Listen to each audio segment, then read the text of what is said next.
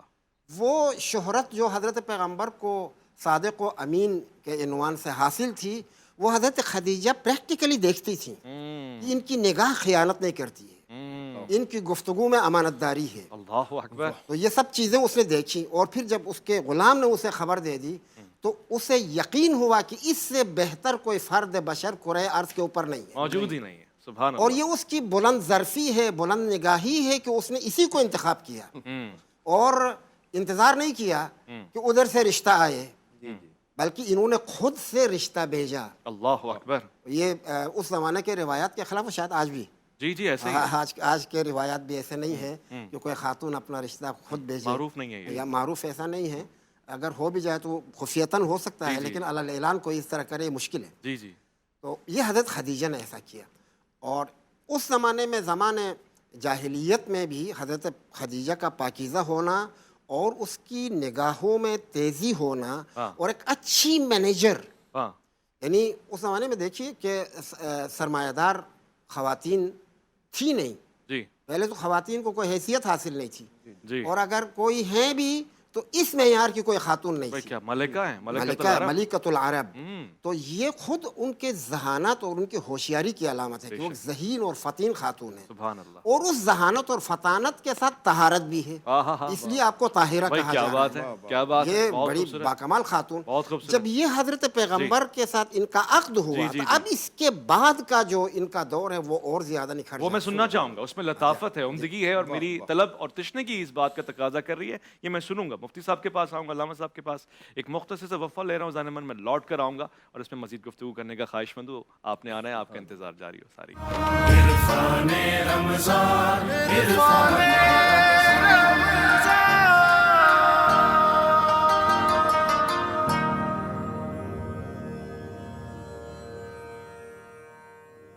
عزیزان خوش آمدید.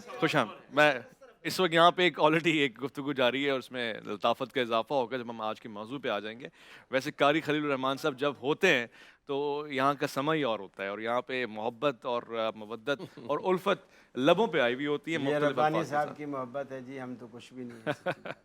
تو گفتگو جو چل رہی تھی, میں نے قاری صاحب سے بھی سوال پوچھا, علامہ صاحب سے مختلف انداز سے سوال پوچھا, علامہ طیب شاہ گیلانی صاحب سے سوال پوچھوں گا. اپنے سمجھنے کے لیے پوچھ رہا ہوں. ظاہر ہے ایک چیز اتنی حد تک تو میں سمجھ چکا ہوں کہ یہ اس زمانے کا مزاج تھا. شریعت محمدی نہ صحیح مگر شریعت ابراہیمی تھی, اور اس کی بدولت جو قبائل مشرک تھے وہ ظاہر کہیں نہ کہیں اللہ کا ذکر کرتے تھے مگر شریک کرتے تھے. خاص طور سے بنی ہاشم تو ظاہر یہ طے ہو گیا کہ وہاں شرک کا کانسیپٹ اس حد تک نہیں تھا, بلکہ ابراہیم علیہ السلام کے دین کو وہ کنٹینیو کیے ہوئے تھے.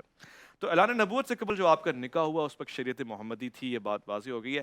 مگر یہ نکاح جس انداز سے پڑھایا گیا اور اس کے بعد پھر جناب خدیجہ کا اس سے پہلے کوئی نکاح معلوم آتا ہے, ہمارے ذہن میں آتا ہے, اور پھر اس نکاح کے نکاح خواہ کو یہ معیار اور مقام حاصل ہے کہ آپ نے تبریک کی, آپ نے کلمات پڑھے, اور اس کے بعد نسل بھی کتنی پیاری آپ کی پیدا. بسم اللہ الرحمن الرحیم. شریعت محمدی والی بات نہیں ہوئی. قاری صاحب نے جس طرح وضاحت کیا, ابھی چونکہ نبوت کا اعلان ہی نہیں تھا, جی تو اس لیے وہ جو نکاح پہ ہم کہیں کہ وہ شریعت محمدی کے مطابق تھا, یہ الفاظ ہم استعمال نہیں کرتے, چونکہ شریعت تو تب سے ہے جب اعلان نبوت ہوا. صحیح.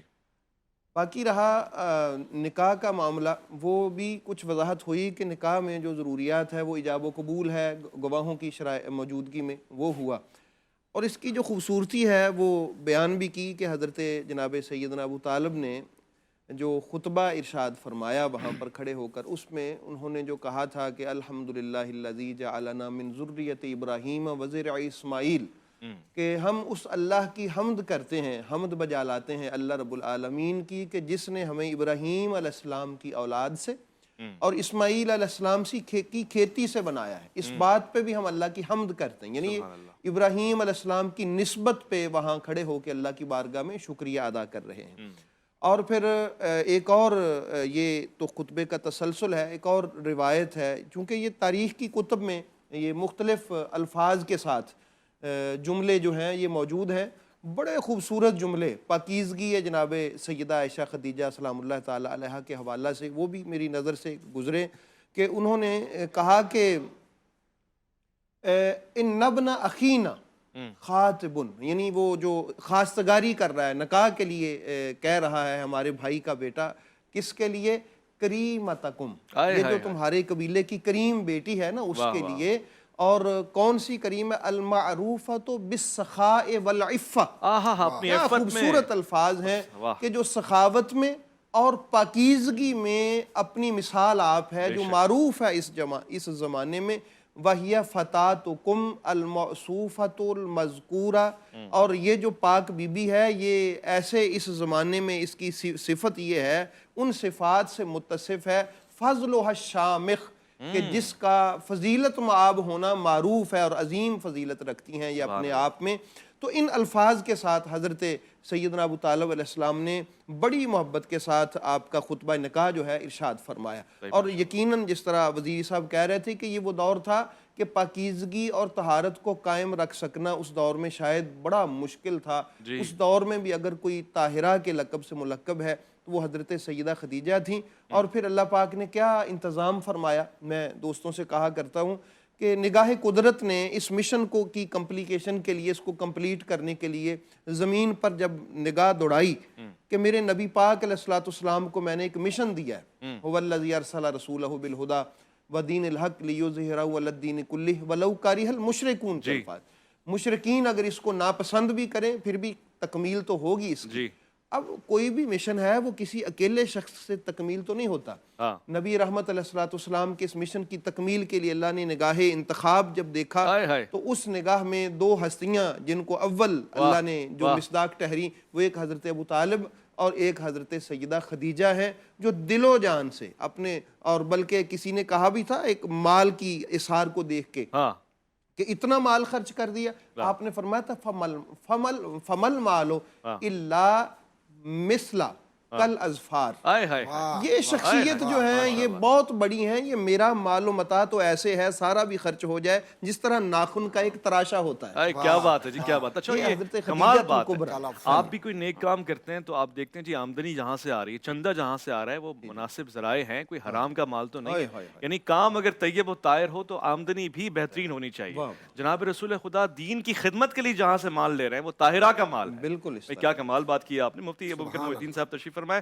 مفتی صاحب یہ بھی ایک دور ہے رسالت مآب صلی اللہ علیہ وسلم نے جو آپ کے ساتھ زندگی گزاری، اور پھر آپ کے بعد کی زندگی، وہ کتنا گراں دور گزرا ہوگا جب رسالت مآب صلی اللہ علیہ وآلہ وسلم اس گھاٹی میں ملکۃ العرب کے ساتھ زندگی گزار۔ حضرت ابو طالب کا بھی وصال ہو گیا، جناب خدیجہ کا بھی وصال ہو گیا، کتنی اذیت والی بات گزری ہے۔ بالکل، جس طرح ابھی علامہ صاحب نے ذکر کیا کہ مکی زندگی میں جو کہ اصل مصائب اور مشکلات اور حزن والا زمانہ تھا، جی اس زمانے میں اللہ تبارک و تعالیٰ نے ابتداً دو تسلی کے منارے حضور صلی اللہ علیہ وسلم کو عطا فرمائے تھے، اور جب یہ دونوں ستارے نہیں رہے تو پھر عام الحزن ہوا تھا کہ اب تو پورا سال ہی غم کا سال، اور وہ جو تکلیف ہے اور پھر اس کی مداوع جو ہے وہ معراج ہے آگے چل کر کے۔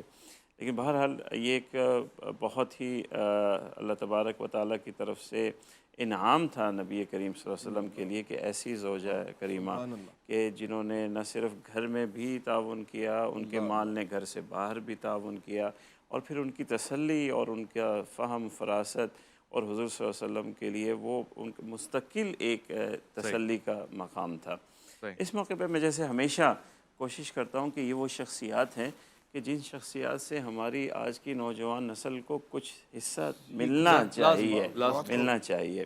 تو میں اس حوالے سے ذکر کرنا چاہوں گا، جیسا کہ بھی یہاں ہمارے بزرگوں نے ذکر بھی کیا کہ سب سے پہلے تو دیکھیے حضرت خدیجۃ الکبریٰ رضی اللہ تعالیٰ عنہ نے اپنی نکاح کے لیے، زندگی کا ہم سفر بنانے کے لیے کن چیزوں کو اہمیت دی ہے۔ آج کیا ہماری بچیاں ان چیزوں کو کوئی خاطر میں لاتی ہیں یا نہیں لاتی؟ کیا گہری بات کی، یہ بہت ہی آج کل کے زمانے کی ضرورت کی چیز ہے کہ جب آپ ساری اہم بات ہے مصعب، میرا دل نہیں کر رہا کہ میں اس میں دخل در معقولات کروں، مگر ایک وقفہ لیتے ہیں، لوٹ کر آئیں گے تو اس کو پھر آپ تسلسل کے ساتھ بیان فرمائے گا۔ واقعاً مفتی صاحب نے صحیح فرمایا، ہمارا مزاج اور ہمارا معیار ہی بدل گیا۔ آج ہماری بیٹیاں بہنیں جو چاہ رہی ہیں جناب خدیجہ اس سے برعکس کچھ چاہتی ہیں، اور ان کی نگاہ میں کچھ اور ہی ہے، اور وہی معیار ہونا چاہیے اگر آپ فلاح چاہتے ہیں، اپنے گھر کی بہبود چاہتے ہیں۔ لوٹ کر آئیں گے، ایک مختصر وقفہ الافلامی میں آپ کا انتظار ہے۔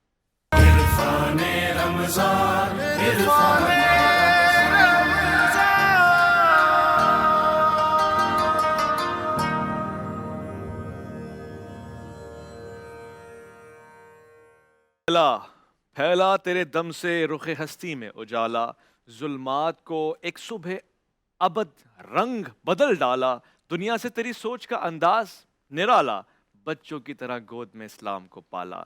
یہ کم تو نہیں ہے تیری بیٹی نے جو کیا ہے، دم توڑتے اسلام کو شبیر دیا ہے۔ مفتی ابوبکر محی الدین صاحب جو گفتگو فرما رہے تھے وہ سننے سے تعلق رکھتی ہے۔ آپ وہ پوائنٹس بتا رہے تھے، معیارات، کہ کس طرح آج کے معاشرے میں عورت جب انتخاب کرتی ہے تو کیا چیز دیکھتی ہے۔ جناب خدیجہ الکبریٰ نے جو خطاب انتخاب فرمایا تو کیا چیز دیکھی؟ بالکل، میں اپنی بہنوں کے لیے اور بیٹیوں کے لیے عرض کر رہا تھا کہ ہمیں ازواج نبی صلی اللہ علیہ وسلم اور امہات المومنین کی زندگیوں سے اپنے لیے تعلیمات لینی چاہیے، خصوصاً حضرت خدیجۃ الکبریٰ کے ان کا مقام دیکھیے کہ وہ جیسا کہ کہا کہ ملکہ عصر ہیں، مالدار ہیں، بہت اعلیٰ عمدہ ترین خاندان سے ہیں، اور پھر اس ماحول کو دیکھیں کہ وہ زمانہ جاہلیت کا ماحول ہے، وہاں فخر کیا ہے، تفاخر کیا ہے، لوگ کس کس باتوں کو اہمیت دیتے ہیں، اور نکاح کے لیے کیا حسب، کیا نسب، کیا چیزیں دیکھی جاتی ہیں۔ مگر ان ساری چیزوں سے قطع نظر ہو کر کے اپنی ذہن اور ذکاوت کی وجہ سے انہوں نے اپنے نکاح کے لیے جن چیزوں کو مد نظر رکھا، وہ چیزیں آج ہماری بچیوں اور بہنوں کو رکھنی چاہیے اپنی اولاد کے لیے، کہ وہ جن کی طرف اشارہ بھی ہوا کہ احترام، انسانیت، اور پھر امن، صداقت، اور پھر اس کے بعد حضور صلی اللہ علیہ وسلم کے اخلاق، یہ ساری چیزیں ہیں جو ہمیں کسی بھی انسان میں تلاش کرنی چاہیے۔ ویسے بھی رشتہ داری کے علاوہ بھی دوستی میں بھی ان چیزوں کا خیال رکھنا چاہیے کہ دیندار صحبت اختیار کی جائے۔ دوسری چیز یہ ہے جو بہت اہم، صحبت ویسے بہت اہم ہوتی ہے، جہاں بھی انبیاء کے ساتھ ذکر ہے کہ اللہ تعالیٰ نے محفوظ فرمایا والذین آمنوا معہ، اس صحبت کی بدولت انسان بچ جاتا ہے۔ تو آج بھی اگر آپ کی صحبت اچھی ہوگی تو آپ کا دین بھی محفوظ، آخرت بھی محفوظ ہوگی۔ کیا بات ہے، اس صحبت ہی ہے جو انسان کو پریشان کر دیتی ہے۔ بری صحبت تو بری طرف لے جائے گی، نیک صحبت نیکی کی طرف لے جائے گی۔ اور پھر مال تو اللہ تعالیٰ کی تقسیم ہے، آج نہیں ہے تو کل آ جائے گا، ہے تو چلا جائے گا، وہ کوئی چیز اہم نہیں رکھتی۔ دوسری چیز علامہ صاحب نے بھی اس کی طرف مجھے متوجہ کیا کہ دیکھیے کہ حضرت خدیجہ رضی اللہ تعالیٰ عنہ کہ زندگی کے مختلف ادوار آئے حضور صلی اللہ علیہ وسلم کے ساتھ۔ شروعات ان کی ہوئی کہ وہ بہت مالدار ہیں، پھر وہ سارا مال خود سے دین کی راہ میں خرچ کر دیا۔ دوسری چیز یہ ہے کہ آپ کے گھر سے اگر دین کے لیے، حق کے لیے کوئی خرچ ہو رہا ہے کہ آپ کا دل تنگ نہیں ہونا چاہیے۔ سبحان اللہ، اپنے گھر والوں کو آپ کو بڑھاوا دینا چاہیے کہ یہ پیسے دین پر خرچ ہونے چاہیے، اور منکرات سے پیسوں کو روکنا چاہیے۔ یہ ایک گھر کی خاتون کی ذمہ داریوں میں سے ہے اور ان کی تعلیمات میں سے ہے۔ جی بالکل۔ پھر تیسری بات یہ ہے کہ حالات گھر کے ایک جیسے نہیں رہتے، مشکلات بھی آتی ہیں، پریشانیاں بھی آتی ہیں، بدلتے رہتے ہیں۔ ان بدلتے ایام میں ہمیشہ اپنے گھر والوں کے ساتھ ایک ستون کی طرح، ایک مضبوط گھر کے ستون کی طرح کھڑا رہنا چاہیے۔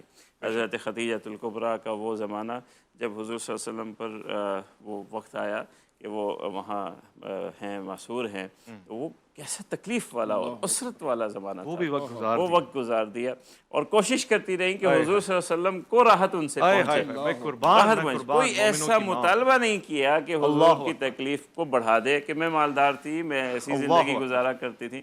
وہاں بھی یہ کوشش کر رہی ہیں کہ اپنے اثر و رسوخ سے، اپنے عمل سے وجہ فرمایا حضور کو راحت حضور کو راحت پہنچائیے، اور ان ہر چیزوں انداز کو ہم سے اپنی زندگی میں لے آئیں تو ہمارے گھر جو ہیں وہ جنت بن ہمارے گھر ویسے جنت وہ بن جائے۔ بات بھول گئے شیخ، آپ وہ پوائنٹ نہیں فرمائیے، لا سکے کہ فرمائیے۔ آپ کہنا چاہ رہے تھے کہ ہمیں اپنی بیٹیوں کے لیے یا ہماری رشتوں کے بیٹیوں کو لیے، جی۔ اپنے رشتے کے لیے بالکل۔ کیا چیز تلاش کرنی چاہیے، وہ چیز فرمائیے۔ نہیں آپ بتائیں، وہ تو آپ کے دل میں ہے، وہ نکالیں اس کو۔ نہیں، یہ بات بڑی امپورٹنٹ ہے، حضرت نے یہ بتا دیا میں ایک نے اس کا مزاج اشارہ کیا کہ دینداری کو دیکھنا چاہیے، انتخاب کیا ہونا چاہیے؟ انتخاب آج کے دور میں خاندانی دینداری ہونا شرافت، چاہیے، دینداری، خاندانی وہ شرافت ہونی چاہیے، محنتی ہوئے، کف بھی بے شک ہونا چاہیے۔ دیکھیے جب ہم بچی سے بات کریں گے تو اور انداز ہے، بچی کو یہ ہم کہیں گے کہ وہ دینداری کو، اخلاق کو، تربیت صحیح، کو سامنے رکھیں، صحیح۔ اور جب ان کے والدین سے ہم بات کریں گے تو وہاں ہم ایک لفظ کا اضافہ کریں گے، کف کا بھی خیال رکھا ہاں جی، کریں۔ ایسے ہی ہے، کف کا بھی تو خیال۔ والدین جو ہے کف کا جب خیال نہیں رکھتے تو بچیاں پریشان اور ہو پھر جاتی بعد میں پریشانی ہوتی ہے، پھر شکایتیں ہوتی ہیں۔ مفتی ابوبکر محی الدین صاحب گفتگو فرما رہے تھے، قاری خلیل الرحمان صاحب کی طرف میں نے آنا ہے، قاری صاحب نے اپنا حصہ مفتی صاحب کو دے دیا، اب میں علامہ صاحب کی طرف جا سکتا ہوں، مگر قاری صاحب سے یہ سوال میں پوچھ لوں، اس کے بعد پھر ہم نعت کی طرف جائیں گے۔ وَوَجَدَكَ ضَالًّا فَهَدَىٰ وَوَجَدَكَ عَائِلًا فَأَغْنَىٰ، یہ تفسیر کس طرف اشارہ کرتی ہے؟ کیوں، کس مزاج میں آپ کو تنگ دستی تھی تو غنی کر دیا، کس نے کر دیا؟ جو پہلی آیت ہے اس میں تو یہ ہے کہ اللہ رب العالمین نے آپ کو اپنی محبت میں سرگرداں پایا، بس آپ کو راہ دکھا دی کہ وہ محبت کا محور اور مرکز یہ ہے۔ سبحان اللہ۔ اور دوسرا یہ کہ جو دوسری آیت ہے کہ ہم نے آپ کو تنگ دست پایا، پھر ہم نے آپ کو غنی کر دیا، جی، یہ اشارہ سیدہ عائشہ خدیجۃ الکبریٰ رضی اللہ تعالی عنہا کا رسول اکرم صلی اللہ علیہ وسلم کے ساتھ یہی بات ہے نا، ملا، یعنی یہ آپ کی فضیلت میں ہے نا، یہ بالکل سبحان آپ اللہ، کی فضیلت میں ہے ان کے مال کو کہ گویا آپ کو جو غنا ملا ہاں۔ اس کا سبب خدیجۃ الکبریٰ ہے، ہائے ہائے ہائے، بھائی قاری یعنی صاحب اس بات کو اللہ نے تسلیم کی تسلیم کیا، سبحان اللہ، سبحان کہ اللہ۔ ہم نے جو آپ کو گنا دیا اس کا سبب ہم نے خدیجہ کو بنایا۔ ہاں، واہ واہ، تو جب اللہ رب العالمین بھی اس بات کو مانتا اور سبحان کہتا اور اللہ۔ فخر سے اپنے قرآن میں بیان کرتا ہے تو ہمیں بھی اسے کرنا کہنا چاہیے، اور کرنا چاہیے اور سننا چاہیے۔ علامہ صاحب سورۃ تحریم میں ایک طرف اشارہ دے رہا ہے جب وہ کہہ رہا ہے نبی کی بیویوں لستنا، پھر یہ بھی ایک فضیلت ہے نا کہ جناب خدیجہ کا جو معیار و مقام ہے وہ اس کو فالو کرنا بڑا ضروری ہے، یعنی یہ بیان کر دیا کہ اگر تم اس کو نہیں فالو کرو گے تو دیگر عورتیں موجود ہیں، تو اس سے یہ واضح بھی ہوتا ہے کہ جناب خدیجہ کا مقام اور مرتبہ بہترین اور بے نظیر ہے۔ بسم اللہ الرحمن الرحیم۔ ہاں، اس میں کوئی شک نہیں ہے، آپ نے ابھی غالباً سورہ تکویر کی آیت کی طرف اشارہ کر دیا، میں نے سورۃ تحریم کی طرف اشارہ کیا، نہیں اس سے پہلے، اس سے پہلے تو میں نے جی سورۃ ضحیٰ کی طرف، علم یجدک یتیما فآویٰ جی، ووجدک ضالا فہدیٰ ووجدک عائلا فاغنیٰ، دو خصوصیتیں، ایک تو یتیمی کے حالت میں پناہ ملنا، اور دوسری فقر میں اور تنگ دستی میں بے نیازی کا ملنا۔ اس میں کوئی شک نہیں ہے کہ مسبب الاسباب تو خود خدا ہے، یعنی یہ سب اس کی مشیت سے ہوتے ہیں، خدا کی مشیت سے، لیکن یہ اس کی مرضی ہے کہ کس کو ذریعہ قرار دے، ہاں، کہ کون، کس کو یہ شرف حاصل ہوتا ہے کہ کسی کے لیے وہ سبب بنے۔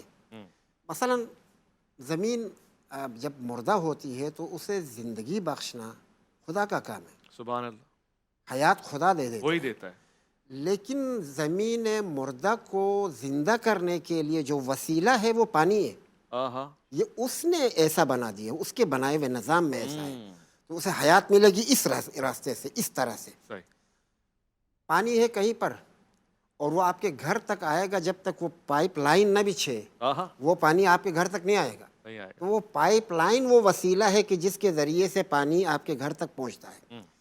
تو یتیمی کی حالت میں پناہ خدا دیتا ہے، لیکن خدا اس ظہور کی شکل میں دے دیتا ہے، حضرت ابو طالب کی شکل میں، سبحان اللہ، اور تنگ دستی کو خدا برطرف کر دیتا ہے، لیکن اس برطرف کرنے کے لیے جو وسیلہ اور ذریعہ قرار پایا ہے وہ حضرت خدیجہ ہے، سبحان اللہ، اور حضرت خدیجہ کو کیا مقام ملا ہے، یہ ایک۔ دوسری چیز جو آپ نے اشارہ کر دیا، حضرت خدیجہ واحد زوجہ ہے کہ جس کی کوئی تنقیص قرآن میں نہیں ہے، کوئی کمی کوئی عیب بیان نہیں ہوا ہے.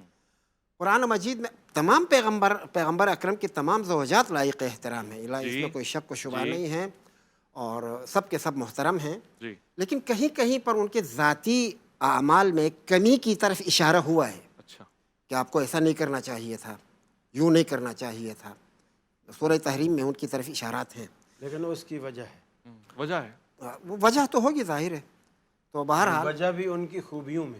خوبیوں میں. ٹھیک، چلو خوبیوں میں ہم کو خامیوں کی طرف حتماً جانا، کوئی ہمیں کوئی تکلیف ہے، کوئی ہمیں بیماری ہے تو خوبیوں میں ہی صحیح، لیکن عیب تو بیان کیا ہے کہ ان تتوبا الی اللہ فقد صغت قلوبکما، یہ تعبیر تو آئی ہے. وہ وجہ کچھ بھی ہو، ٹھیک ہے، یعنی توبہ کا مطالبہ بھی کیا جا رہا ہے.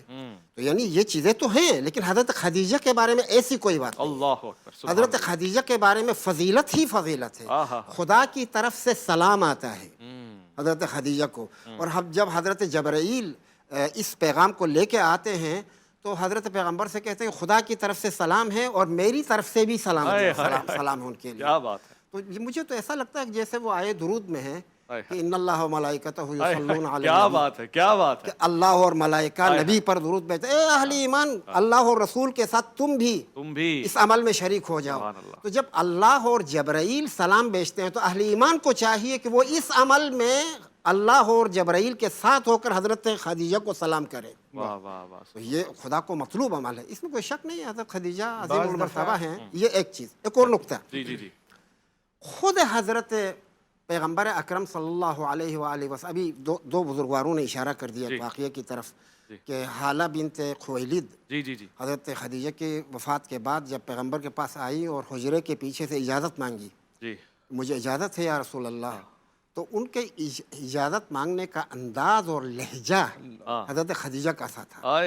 اور حضرت پیغمبر کو خدیجہ کی یاد آئی اور کھڑے ہوئے گئے اور کہا یہ تو خویلد ہیں، اللہ ہے، پروردگار ہے، یہ تو خویلد ہے. یعنی میں تو اس کو خدیجہ سمجھا تھا، یہ تو خویلد ہے.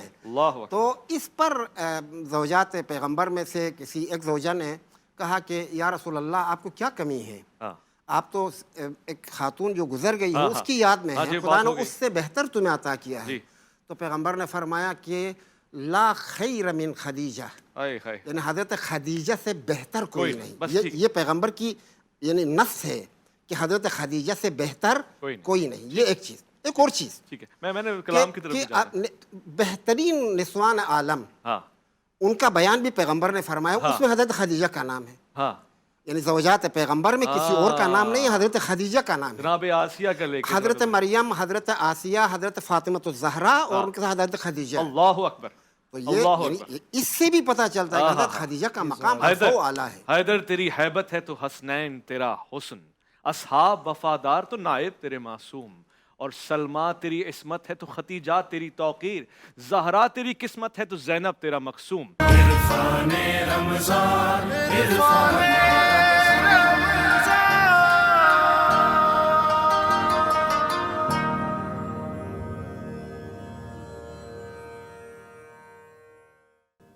جی. آج الف لام میم کا خاصہ یہ ہے کہ جب آپ لوگ وقفے پہ ہوتے ہیں تو اس وقت یہاں پر ایک الگ ہی مزاج ہوتا ہے، اور خوشی کی بات یہ ہے کہ علم اور معرفت میں اضافہ ہو رہا ہوتا ہے. تھوڑا سا نزاکت بھی ہوتی ہے، نفاست تو ایک خاصہ ہی ہے. اور آج بھی گفتگو ہو رہی تھی جناب خدیجہ رضی اللہ تعالیٰ عنہا کے حوالے سے، آپ کے مناقب بیان کیے گئے، آپ کے فضائل پڑھے گئے. میں نے اب مختصر سا وقت ہے اور سب سے رائے لینی، جیسے کہتے ہیں نا ریپڈ فائر والا سلسلہ چلانا ہے. تو میں نے ایک بات یہ کرنی ہے کہ قاری خلیل الرحمان صاحب، آج عورت اگر اپنا رشتہ خود بھیجے اسے معیوب کیوں سمجھا جاتا ہے؟ اور جناب ام المومنین کا یہ خاصہ ہے تو اس کو تو ایک مثال ہونا چاہیے نا. جی بالکل مثال ہونا چاہیے. یہ ہمارے معاشرے کا ہی المیہ ہے کہ ہم نے اس کو شرم و حجاب کے خلاف قرار دے دیا. حالانکہ اسی طرح اگر بیٹی کسی بات پر ناراض ہو کر اگر میں کے چلی بھی جائے تو یہ بھی ایک المیہ ہے کہ اب دولہا ہی آئے گا لینے، یہاں ناک رگڑے گا اور معافیاں مانگے گا، ہم شرطیں رکھیں گے، شرطیں منوائیں گے، پھر ہم دیں گے. لیکن لڑکی والا جائے یہ ان کی ناک کٹتی ہے. حالانکہ آپ دیکھیں سیدہ فاطمہ الزہرا رضی اللہ تعالیٰ عنہ دوپہر کے وقت اللہ کے رسول اس وقت آپ کے گھر میں تشریف لائے اور دیکھا کہ سیدنا علی المرتضیٰ گھر میں موجود نہیں ہیں. آپ نے پوچھا فاطمہ علی نظر نہیں آ رہے؟ عرض کی یا رسول اللہ بس مجھ سے کسی بات پہ خفا ہوئے، وہ گھر سے باہر چلے گئے.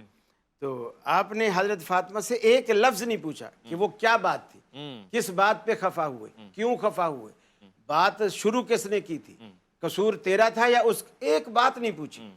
فوراً بلال سے کہا دیکھو باہر مسجد میں، مسجد میں دیکھ کر آئے تو ابو تراب جی وہاں لیٹے ہوئے تھے. آپ نے بدن سے مٹی جھاڑی اور کہا کم یا ابو تراب، اے مٹی والے اٹھو. سیدنا علی المرتضیٰ اٹھے، حالانکہ ان کی کنیت ابو الحسن تھی، ہاں لیکن رسول اللہ صلی اللہ علیہ وسلم کے منہ مبارک سے نکلے ہوئے یہ الفاظ اتنے پسند آئے کہ انہوں نے کنیت ہی اسی کو بنا دی. اللہ اکبر. اب آپ نے حضرت علی کو اٹھایا، ہاتھ پکڑا اور بیٹی کے گھر لے آئے. سبحان اللہ. پورا راستہ نہیں پوچھا کہ علی کس بات پہ لڑائی ہوئی تھی، جی ناراضگی کس بات پہ تھی، جی قصور تیرا تھا یا یہ. قریتے وہ لوگ ہیں جن لوگوں نے بیٹیوں کا گھر نہیں بسانا، صحیح فرما رہے ہیں. ٹھیک ہے. اور جو بسانے والے ہوتے ہیں، جی.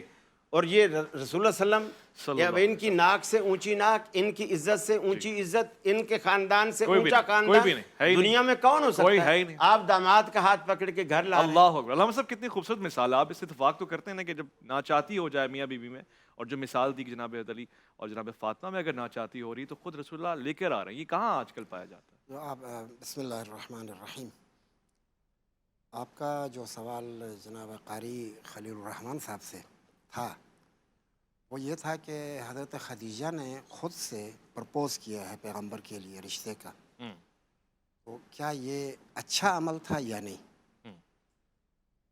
یہاں سے جناب قاری صاحب کہیں اور ان کی اڑان جو ہے وہ چلی گئی، حالانکہ اس کو اسی دائرے کے اندر گفتگو کرنی چاہیے تھی. یہ ان کی اچانک اڑان کہیں اور چلی گئی اور کہا کہ حضرت پیغمبر آئے فاطمہ زہرا کے گھر میں اور دیکھا علی نظر نہیں آئے، تو پوچھا کہاں ہیں، تو وہ کسی بات پہ ناراض ہوئے ہیں اور وہ چلے، اس کو ڈھونڈتے ہوئے گئے. مسجد میں لیٹے ہوئے تھے، ابا تراب کہا، اٹھایا، کچھ پوچھے بغیر واپس لایا، گھر میں بٹھا دیا.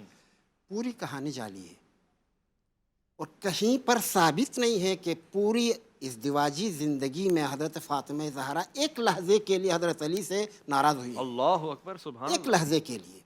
یہاں فاطمہ ناراض نہیں ہوئی، دونوں طرفین، نہ علی ناراض ہوئے ہیں نہ فاطمہ، اور بلکہ حضرت امیر المومنین علی بن ابی اب طالب میری نے اڑان تو آزاد آپ نے کری دی، تو پھر تھوڑا سا آزاد ہونے بھی دیں. تھوڑا سا جب رسول اللہ صلی اللہ علیہ وسلم نے ایک موقع پر، اب یہ کہتے ہیں دونوں طرف سے کبھی کچھ نہیں ہوا، جس موقع پر آپ نے فرمایا کہ رسول اللہ صلی اللہ علیہ وسلم نے فرمایا فاطمہ میرے جگر کا ٹکڑا ہے، وہ بھی جعلی ہے. جس نے اس کا صدر جو ہے وہ جعلی ہے، جس نے اس کے کو لیے جو دکھایا کہانی تراشی گئی ہے وہ جعلی ہے. مجھے معلوم ہے، اب مجھے معلوم ہے یہ کہاں جائیں گے، الزہرا، مجھے سیدہ معلوم ہے فاطمہ وہ بھی جعلی ہے، اس کا کوئی وہ سب حقیقت جعلی نہیں ہے، صرف ماتم حقیقی ہے، باقی سب جعلی. یہ جعلی ہے، یہ جعلی بات ہے. آپ دیکھیں اہل حدیث ہیں اور خود باقی لوگوں کے حدیث پہ تو بڑا طنز کرتے ہیں، اپنی جعلی حدیثوں یہ باز نہیں آئیں گے. میں آپ کی روایت کی بات نہیں کر رہا، ہمارے ہاں جو حدیث کا ذخیرہ ہے آپ کے ہاں رسول اللہ صلی اللہ علیہ وسلم کے پاس جعلی قرار دیا سیدہ فاطمہ رضی اللہ تعالیٰ عنہ کی یا رسول اللہ، ٹھیک ہے، وہ جو ہے دوسرا نکاح کر رہے ہیں. صحیح، ٹھیک ہے، واضح. میں آپ کو اس بات پہ غصہ آیا، آپ کے ہاں بھی مستند نہیں ہے بھائی. علامہ صاحب قاری صاحب سے میں یہی کہوں اور گا، آپ نے جا کر کے کہا جناب ام المومنین حضرت خدیجہ رضی اللہ عنہا کے مقام اور ان کی بلندی کو ہم کوشش کر رہے ہیں کہ سمجھا جائے. اور آج میں سوال بھی اس لیے پوچھ رہا تھا کہ آج ہماری بیٹی اگر کسی کو پسند کرے تو وہ کہہ دے کہ جی یہ مجھے پسند ہے، ماں باپ کو تو کہہ دیں، مجھ سے اسے اتفاق کرتے ہیں تاکہ میں وفے پہ جاؤں، بات کہیں اور نہ چلی جائے. وہ ایک بات جو دونوں بزرگوں سے رہ گئی وہ تو کر دیں کہ دیکھیں کچھ ماحول کا اور رسم و رواج بھی ہو جائے. صحیح. جو اخلاقی اقدار ہمارے معاشرے کے ہیں، جو عرف ہیں، اگر شریعت سے مخالف نہیں ہیں تو ان کی پابندی کوئی بری بات نہیں. اچھا، صحیح. اور اگر کوئی خاتون اپنے اہل خانہ یا والدین سے کوئی خواہش کا اظہار کرتی ہے تو یہ خلاف شرع. بہت شکریہ مفتی ابوبکر محی الدین صاحب، علامہ طیب شاہ گیلانی صاحب، علامہ عباس وزیری، ڈاکٹر قاری خلیل الرحمن صاحب. خواتین حضرات آپ کا بھی شکریہ. میں کچھ نہیں کہوں گا، مجھے پتہ ہے وقت نہیں ہے اور ہم نے لوٹ کر آنا ہے. آپ لوٹ کر آئیں، دسترخوان پہ بیٹھیں گے، آج علماء کرام بھی تشریف فرما ہوں گے. اپنا خیال رکھیں، الاسلامی میں آپ کا انتظار رہے گا.